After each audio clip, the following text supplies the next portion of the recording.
माया मोह मेरे प्रभु कीना, आपे भरम भुला। मनमुख कर्म करहे नहीं बूझे, बिरथा जन्म गवा। माया मोह मेरे प्रभु ने ही पैदा किया है और वह स्वयं ही जीवों को भ्रमों में भुलवाता है। मनमुख व्यक्ति कर्म करते हैं पर उसे बूझते नहीं, उस प्रभु को बूझते नहीं और अपना जन्म व्यर्थ में ही गवा देते हैं। एक बात यह समझने वाली है कि माया का जो विस्तार है वो भी प्रभु ने ही पैदा किया है। माया और मोह मेरे प्रभु ने ही पैदा किया है। सारी सृष्टि की रचना जब प्रभु ने की है, तीनों गुणों की रचना, तीनों गुण जो व्याप्त है सृष्टि में, वो भी उसी शक्ति से काम कर रहे हैं। तो उन्हीं में ही ये माया और मोह विकार है। अब सारी सृष्टि की रचना परमात्मा ने की है, सब जीवों की रचना परमात्मा ने की है। फिर हम कहें कि परमात्मा भ्रमों में क्यों भुलवाता है? क्योंकि परमात्मा ने जीवों की रचना तो की, उसमें बुद्धि भी डाली।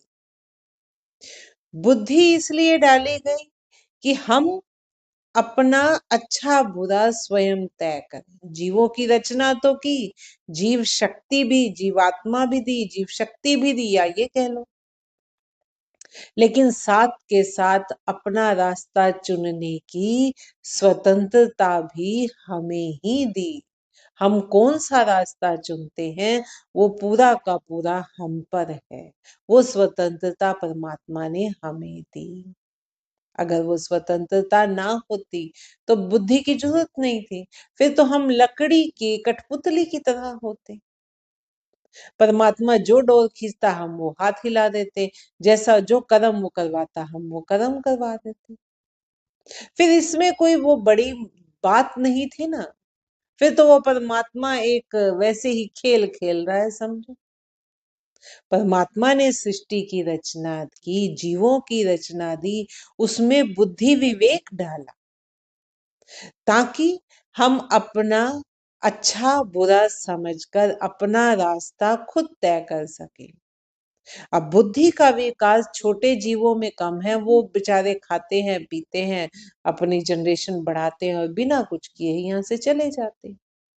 इसलिए वो योनियों को कहा गया है कि वो योनियां काम की नहीं है, इसलिए मानव योनि को सबसे उत्तम कहा गया।